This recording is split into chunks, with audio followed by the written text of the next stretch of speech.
Hello everybody, आज एक और सीरीज़ आपके लिए पेश है। अपनी जो सेल्टॉस का रिस्टोरेशन हुआ था फ्लड में डूबने के बाद, उसका सीरीज़ बोले तो रिपेयर वक्त तो कुछ नहीं है, क्योंकि रिपेयर तो ऑलमोस्ट सब कुछ कंप्लीट ही है। मेन आपको यही इन्फॉर्मेशन देना था कि अब तक टोटल मेरा कितना खर्चा हुआ है और एग्जैक्टली कौन कौन से पार्ट्स यहाँ पे रिप्लेस हुए हैं या फिर रिपेयर हुए हैं। क्योंकि मेरी पिछले कुछ वीडियोस में आप सब ने यही भर भर के कमेंट्स किए था कि भाई तेरा कितना खर्चा हुआ है वो डिटेल में बताना। तो वो मैंने सोचा कि आप सबको बता ही दूँ कि अब तक टोटल कितना खर्चा हुआ है, ताकि कुछ मिस ना हो जाए। इसलिए बिल्कुल मैंने यहाँ पे फ़ोन पर रिकॉर्ड बना के रखा है कि A to Z कौन कौन से पार्ट्स यहाँ पे चेंज हुए और उसका खर्चा कितना है, और सब कुछ मैं आपको पूरा बताने वाला हूँ। ठीक है, तो सबसे पहले गाड़ी आप देख सकते हैं ऐसी कुछ अपनी रेडी है। दूर से कोई बता भी नहीं पाएगा कि ये पूरी पानी में डूब चुकी थी। मैंने पिछले 3-4 जो अपने वीडियोज़ है उसमें बताया था कि बिल्कुल एज़ गुड एज़ न्यू बाहर से विजुअली लग रही है। कुछ छोटे मोटे इश्यूज़ है, कुछ काम अभी भी गाड़ी मांग रही है, वो मैं आपको वीडियो के एंड में बताने वाला हूँ कि कौन कौन सी काम पेंडिंग है। तो फिलहाल खर्चे पे आ जाते हैं। तो सबसे पहले जो अपना मेन खर्चा आया था वो है पूरा जो अपना ECM किट है उसका। अभी आप स्क्रीन पे देख सकते हो कि पूरे ECM किट में अपना एग्जैक्टली क्या आया था। गाड़ी का आया था नया ECM जो कि है इंजन कंट्रोल मॉड्यूल। फिर दूसरा आ जाता है BCM जो कि है बॉडी कंट्रोल मॉड्यूल। उससे क्या होता है, जो अपने पावर विंडोज़ है, वाइपर है, जो बॉडी के सारे एलिमेंट्स है, लाइट्स हो गए, फिर अपना सनरूफ हो गया, इन सब का खुलना चलना वो सब कंट्रोल करता है। फिर अपना गाड़ी का जो नया चाबी है, नया की फॉब है, वो भी इसी के साथ आया है पूरे किट के साथ। फिर जो यहाँ पे आप आओ कैमरामैन, ये चीज़ दिखाओ। यहाँ पे डोर हैंडल में जहाँ आप चाबी घुसाते हो ना, सिंस चाबी भी नया है इसीलिए ये जो चीज़ है लॉक, ये भी अपना इसमें नया ही आया है। उसके बाद ECM किट में ये जो पुश स्टार्ट स्टॉप बटन है ये अपना नया आया है। फिर ये जो मीटर अपना देख सकते हो, ये भी जो टॉप मॉडल वाला मीटर है वो भी अपना इसी के साथ नया आया है। तो यही कुछ मेन अपने पार्ट्स है जिससे कि गाड़ी अपनी स्टार्ट हो जाए। यही पूरा ECM किट का अपना हिस्सा है। तो इस ECM किट के लिए मेरे को पे करना पड़ा 95,000 रुपीज़। तो ये जो पूरा अपना किट है ये ऑब्वियसली अपना सेकंड हैंड आया है, नया तो नहीं मिला है, दूसरे किसी गाड़ी से खुल के आया है, कोई एक्सीडेंटल गाड़ी से। बट अभी तक बिल्कुल ओके है, कोई दिक्कत वाली बात नहीं है, कंडीशन बिल्कुल फ्रेश है, बिल्कुल ओके थी। तो ECM किट का पड़ गया 95,000 रुपीज़। दूसरा आप यहाँ पे देख सकते हो, एक बार कैमरामैन अंदर जाना, ये जो अपना AC का पैनल देख रहे हो ना, यहाँ पे ये AC का पैनल भी चेंज हुआ है क्योंकि इसकी भी डिस्प्ले उड़ चुकी थी पानी के बाद। तो ये पूरा AC का पैनल चेंज है। और अपना जो एयरबैग का मॉड्यूल है जो कि इसके नीचे इस पोजीशन पे रहता है, तो ये एयरबैग का मॉड्यूल भी अपना यहाँ पे चेंज हो चुका है। तो ये पूरा मैंने एक सेट मंगवाया था, एयरबैग मॉड्यूल प्लस जो पूरा AC का पैनल है, इसके लिए मेरे को पे करना पड़ा 31,000 रुपीज़। उसके बाद दिखा दो अपना जो स्टीरियो है, इंफोटेनमेंट सिस्टम है, ये भी नया लगा है। तो इसके लिए भी 32,000 रुपीज़ मेरे को पे करना पड़ा, ये भी अपना पानी में ख़राब हो चुका था। फिर एक और पार्ट आ जाता है अपना EPS जिसको बोलते हैं इलेक्ट्रॉनिक पावर स्टीयरिंग मॉड्यूल। वो भी इस जो पावर स्टीयरिंग का यूनिट है इसके अंदर एक मॉड्यूल रहता है। तो उसके लिए अपना खर्चा आ गया था 7,000 रुपीज़। तो 7,000 रुपये उसका खर्चा आ गया। फिर मैं आपको दिखाता हूँ आगे, चलो आगे यहाँ पे एक बार आओ। ये जो अपने हेडलाइट्स है दोनों सामने के, ये भी चेंज है। तो ये हेडलाइट्स हमने सेकेंड हैंड ही मंगवाया है और हेडलाइट के लिए मेरे को पे करना पड़ा है 23,000 रुपीज़ विथ GST, क्योंकि मेरे को पक्का बिल चाहिए था जिससे कि मेरे को इंश्योरेंस क्लेम मिल जाए, इसलिए मैंने GST पे किया। अगर मैं GST बिल नहीं बनाता तब मेरे को जस्ट 16,000 रुपये का ये सेकेंड हैंड लाइट पड़ता, बट मेरे को बिल चाहिए था इसीलिए 7,000 रुपये जो GST लगा है उसके ऊपर 18% वो मिला के 23,000 का हेडलाइट्स पड़ गया। बाकी जो फॉग लैम्प है, DRL है, ये सब कुछ मैंने यहाँ पे चेंज नहीं कराया। उसके बाद आ जाता है क्या, मैं आपको दिखाता हूँ। यहाँ पे देख सकते हो ये जो अपना ABS का पंप है ये वाला, ये भी गाड़ी का चेंज हो चुका है। ये भी अपना ABS का ख़राब हो चुका था, अंदर ABS की वार्निंग लाइट आ रही थी। तो इसके लिए मेरे को पे करना पड़ा कितना, ABS का पंप दिखा रहा है 21,000 रुपीज़। तो ये कुछ हो गए। और भी यहाँ पे कुछ चेंज हुए, यहाँ पे देख सकते हो ये जो ग्लो प्लग कंट्रोलर है ये ख़राब था। फिर गाड़ी का जो थ्रॉटल बॉडी था ये चेंज हो चुका है। फिर जो अपना एयर मास सेंसर है ये चेंज हो चुका है। और फाइनली जो फ्यूल प्रेशर सेंसर है वो भी चेंज हो चुका है। तो ये जो 4 कंपोनेंट्स है ये भी पूरा सेट में मैंने मंगवाया था, तो इसके लिए भी 35,000 रुपीज़ अपने यहाँ पे लग चुके हैं। फाइनली एक और जो अपना मेजर कंपोनेंट चेंज हुआ है वो था हाई प्रेशर फ्यूल पंप। गाड़ी में जनरली जब हम फ्यूल पंप बोलते हैं लोग समझते हैं ये जो अपना फ्यूल टैंक होता है सीट के नीचे यहाँ पे जो रहता है उसको ही फ्यूल पंप लोग समझते हैं। बट इंजन में एक और होता है हाई प्रेशर फ्यूल पंप, जिससे कि जो फ्यूल का प्रेशर जो कि इंजन में आता है उसको वो एडजस्ट करता है, जो प्रॉपर ऑप्टिमम लेवल है उस पर वो मेंटेन रखता है। तो उसके लिए मेरे को लगे 14,500 रुपीज़, मतलब 14,500 रुपये। उसके बाद जो सर्विस सेंटर वालों ने मेरे से चार्ज किया, फॉर एग्जांपल गाड़ी का जो बैटरी है वो रिप्लेस हो चुका था क्योंकि पानी में बैटरी नष्ट हो चुकी थी और अपनी बैटरी ऑलरेडी 3.5 साल पुरानी हो चुकी थी, तो बैटरी चेंज हो गया। फिर जो कंज्यूमेबल्स लगा, क्योंकि इंजन ऑयल अपना 3 बार चेंज हो चुका है, जो ब्रेक ऑयल है वो चेंज हो चुका है, जो गियर ऑयल है वो चेंज हो चुका है। फिर बाकी जितना सारा काम हुआ था, फॉर एग्जांपल पूरा फ्यूल टैंक खोल के यहाँ पे फ्लशिंग करना, साइलेंसर खोल के पूरा एकदम पानी निकालना, बाकी जितना सारा मतलब लेबर वर्क, डैशबोर्ड पूरा यहाँ पे उतारना, सब कुछ हर एक कंपोनेंट को अच्छी तरह से साफ़ करना, जितना भी लेबर अमाउंट बनता था, लेबर का एग्जैक्टली पड़ा था 50,000 रुपये।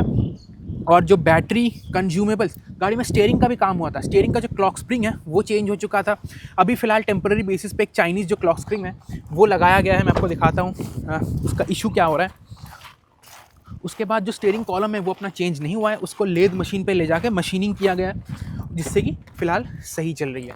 तो यहाँ पे क्लॉक स्प्रिंग जो अपना चेंज हुआ है उसकी मोटी मैं आपको दिक्कत बताता हूँ।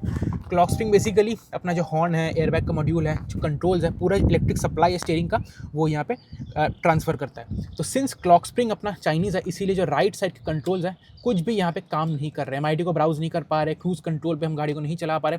ये लेफ़्ट वाले यहाँ पे सही है, हॉर्न वॉर्न सही बज रहा है, एयरबैग का भी कोई वार्निंग लाइट यहाँ पे नहीं है। तो ये टेम्पररी बेसिस पे हुआ है। नया क्लॉक स्प्रिंग जो ओरिजिनल माल है वो बहुत जल्दी आने वाला है, वो भी बहुत जल्दी लग जाएगी। ठीक है, तो स्टीयरिंग का क्लॉक स्प्रिंग हुआ है। फिर यहाँ पे कुछ स्टीयरिंग के अंदर बेयरिंग्स होते हैं वो भी चेंज हुआ है। बाकी जो लेद मशीन पे ये सब हुआ है, ये सब कुछ मिला के फिर गाड़ी का पूरा बाहर अच्छी तरीके से पॉलिश करना, ब्रेक्स का ब्लीडिंग करना, ब्रेक पैड्स हमने चेंज किए थे, ब्रेक्स की जो मशीनिंग करना, फिर अंदर सब कुछ पूरा प्रॉपर तरीके से ड्राई क्लीन करना। ये सब करने के बाद जो अपना अमाउंट लगा है that is 83,000 rupees, which is including the 50,000 rupees labour amount. तो ये अभी देख सकते हो स्क्रीन पे मैंने यहाँ पे ये सब करके रखा है पूरा हिसाब। सब कुछ करने के बाद जो टोटल अपना खर्चा हुआ है अभी तक दैट इज़ 3,44,000 रुपीज़। तो ये मोटा मोटी कुछ अपना खर्चा यहाँ पे अपना हुआ है अभी तक, लगभग 3.5 लाख रुपए आप इसकी मान के चल सकते हो। और भी यहाँ पे कुछ काम पेंडिंग बाकी है। फॉर एग्जांपल क्या पेंडिंग बाकी है मैं आपको बता देता हूँ। जैसे कि मैंने आपको बताया जो क्लॉक स्प्रिंग है ये अपना चेंज होगा। फिर क्या हो रहा है, एक सेकंड गाड़ी को आपको स्टार्ट करके दिखा देता हूँ। अपना जो AC है ना, यहाँ पे AC का क्या दिक्कत हो रहा है मैंने देखा, मैंने आपको पिछली वीडियो में शायद बताया था कि जो AC का अपना कूलिंग है ऑप्टिमम लेवल पे नहीं हो रहा। तो अभी गाड़ी को मैं लगभग 250 किलोमीटर के ट्रिप पे आया हूँ। अभी मैं मामा के घर पे हूँ। ये मेरा क्यूट सा भाई है, जिसको आपने एक वीडियो में देखा था पहले। तो जो भी हो, अपने घर से यहाँ पे मैं 250 किलोमीटर के ट्रिप पे आया हूँ, हाईवे में पूरा गाड़ी को दौड़ा के। तो हाईवे में गाड़ी ने अभी तक कोई भी मेरे को दिक्कत नहीं दी, चलने में बढ़िया चल रही है, बिल्कुल 120 तक मैं इसको खींच के लाया था। स्टीयरिंग रिस्पॉन्स वगैरह बिल्कुल सही है, कोई भी मतलब मैकेनिकल इशू हाईवे पे नहीं है। एक चीज़ मैंने नोटिस किया, गाड़ी की स्पीड जब भी मैं 60, 70, 80 के ऊपर रख रहा था ना, तब AC की कूलिंग बढ़िया हो रही थी। जब मैं स्पीड स्लो डाउन कर रहा था, मैं देख रहा था कि जो AC की कूलिंग है थोड़ी सी डाउन हो जा रही है, जो कूल हवा है वो उतनी नहीं दे रही है। तो ये आई डोंट नो क्या दिक्कत है, कुछ सामने चोक हुआ है या फिर इवेपोरेटर में कोई दिक्कत है या फिर कूलिंग फैन में कोई दिक्कत है। जो भी हो उसका समाधान भी निकल ही जाएगा। नेक्स्ट वीक मैं अपने घर ही जा रहा हूँ, तो वहाँ पे दोबारा सूजर्स ऑटो स्पा पे मैं गाड़ी को दे दूंगा। वो लोग बता रहे थे कि डैशबोर्ड खोल के फिर से देखेंगे कि और क्या दिक्कत है, कूलिंग कॉइल में दिक्कत है या क्या है। उसका एक काम पेंडिंग बाकी है। फिर जो क्लॉक स्प्रिंग है मैंने दोबारा बताया कि ये चेंज होगा, क्योंकि क्रूज़ कंट्रोल बहुत मेरे को मिस आया इस हाईवे ट्रिप में, क्योंकि जनरली क्रूज़ कंट्रोल की अहमियत को हम समझते नहीं है। बट इस बार जब मैं हाईवे में खींच के लाया हूँ ना, अब पता चला यार कितनी इंपॉर्टेंट फीचर है अपनी ये क्रूज़ कंट्रोल। ये तो हुआ ही है, प्लस स्टीयरिंग की यहाँ पे भी देख सकते हो थोड़ा सा घिसने की एक नॉइज़ आ रही है। ये देखो, सुन पा रहे हो, बिल्कुल लोहे से लोहा टकराने वाली है, घिसने की घस घस घस घस नॉइज़ आ रही है। तो ये इधर क्लॉक स्प्रिंग ठीक करने से, आई मीन जो चेंज करने से हो जाना चाहिए, which is rare. But main जो मेरे को दिक्कत लग रही है वो है जो अपना EPS मोटर है, MDPS मोटर है। एक भाई ने कमेंट में भी बताया था और सर्विस सेंटर वाले भी ये बता रहे थे कि शायद जो मोटर है ये अपने को चेंज करना पड़ेगा, नया मोटर लगाना पड़ेगा। इसी की ये जो देख सकते हो एक घस घस घस घस नॉइज़ है, उसकी ये दिक्कत आ रही है।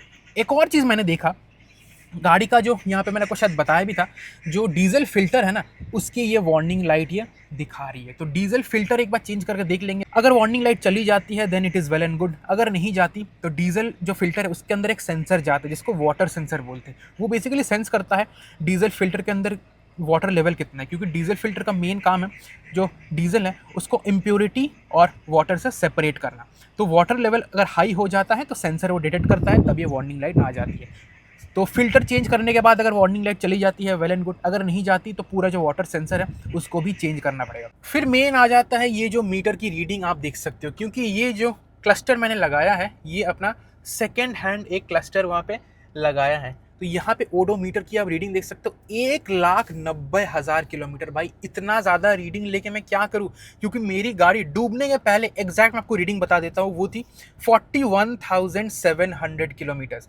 तो अभी डूबने के बाद रिस्टोर होने के बाद मैंने गाड़ी को कुछ 500 किलोमीटर चला दिया है, दोबारा घर जाने में और 200 किलोमीटर का ट्रिप है। तो इस रीडिंग को भी मेरे को थोड़ा सा बैक करके ले जाना पड़ेगा, 42,500 तक मैं इसको बैक कर दूंगा, क्योंकि इतना ज़्यादा रीडिंग लेके मैं करूँ ही क्या भाई। अगर मैं किया सर्विस सेंटर में गलती से भी जाता हूँ और वो लोग ये रीडिंग पंच कर देते हैं, तब जो गाड़ी की रीसेल वैल्यू है वो बिल्कुल ये लोग ख़त्म कर देंगे। और इतना जब मैंने चलाया ही नहीं तो फालतू का इतना रीडिंग लेके क्या ही करूँ। तो उसके लिए भी मैं सोच रहा हूँ कि एक डेडिकेटेड साथ वीडियो बना सकता हूँ कि मीटर बैग इसका एग्जैक्टली होता क्या है, या फिर शायद मैं नहीं भी बना सकता हूँ, क्योंकि ये कहीं ना कहीं एक अनएथिकल काम हो जाता है।